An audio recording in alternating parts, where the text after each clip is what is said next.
For a White House less than 3 months out from an election day, the economic news this week is exactly what you would not want to see. From the news that our national debt has now hit historic highs to a swing and a miss to stabilize a bond market that is jittery because of that staggering level of government borrowing, to the war in Iran driving up gas prices. It is all fueling a summer vibe shift on President Trump. An Economist YouGov poll found Trump's overall approval rating at 33%. That is the lowest number Trump has seen in that poll in either of his terms. And even his diehard followers appear to be vanishing. That poll reported a new low of just 17% of Americans strongly approving of his job performance, including less than half of Republicans. Jim Messina, Peter Baker are back with us. Jim, plenty of presidents have faced down a potential midterm bloodbath. I wonder, though, when you look at those numbers, does it hint at something bigger, something deeper? It absolutely does. People talk about all the time, this might be 2018. It's way worse than that. In 2018, as we talked earlier, he was underwater by 10 points with independent voters.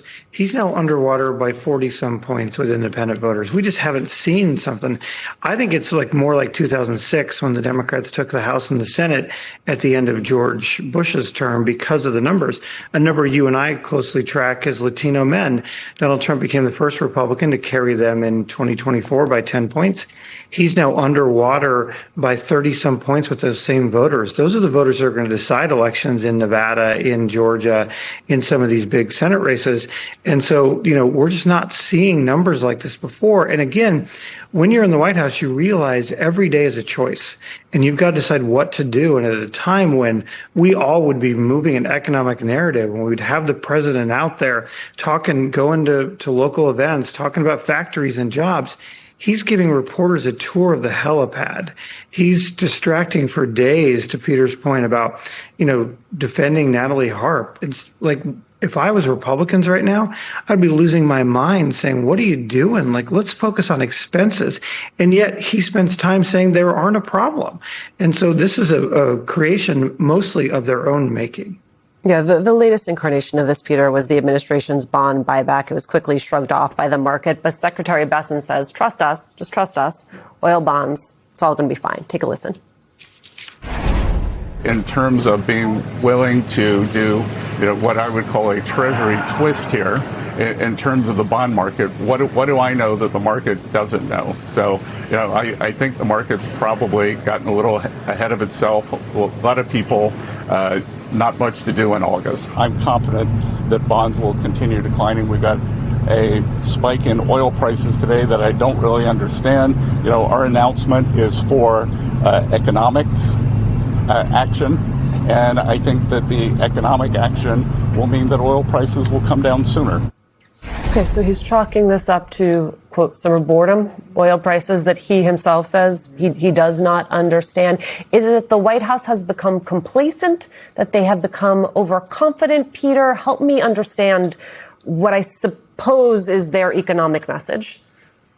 Yeah, if he doesn't understand where the oil prices spike is coming from, he may be the only one. I think everybody else pretty much has an opinion about that. But look, it's the Treasury Secretary's job to talk up the economy, not to talk down the economy. You've heard Treasury Secretaries before say things that seem out of sync with people's economic, experiences in their own lives. It doesn't help politically if people don't feel it day to day as they go to the grocery store, as they go to the gas station, as they try to find a place to live that's affordable. You can hear a Treasury Secretary say that all the time, doesn't make a difference. And I think the problem for them is it sets in so early that it's hard to change perceptions. Jim knows this better than I do, but there used to be a rule anyway that the economy as it was in June is usually pretty much how people perceive it when they go to the polls in the fall. In other words, even if things get better, it's hard to change people's minds. They've locked in their ideas about how the economy is, and the polls have shown that they're even more in favor of Democrats and Republicans right now on economic stewardship, which used to be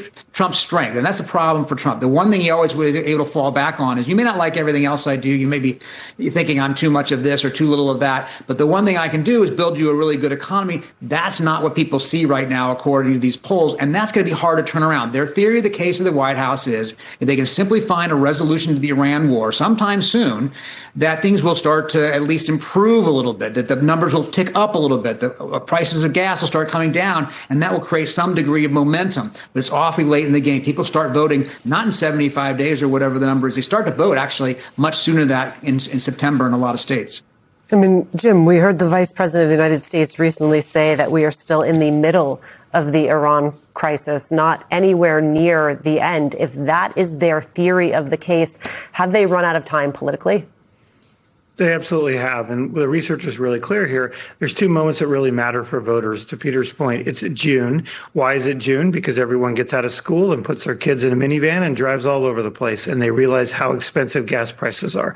The second is this week and next week when everyone goes back to school and they have to shop and figure out how expensive all these things are. It's almost 40% higher this year than it was last year. These voters are feeling it. And at the same time, you have a Treasury Secretary who comes out and says he doesn't understand why the oil prices are higher. This is a thing that really scares voters and starts to make them believe that the administration doesn't have a plan to get them out of this. Doesn't have a plan, is not in control, is perhaps even adding to the chaos. Jim Messina, Peter Baker, thank you both so much for being with us.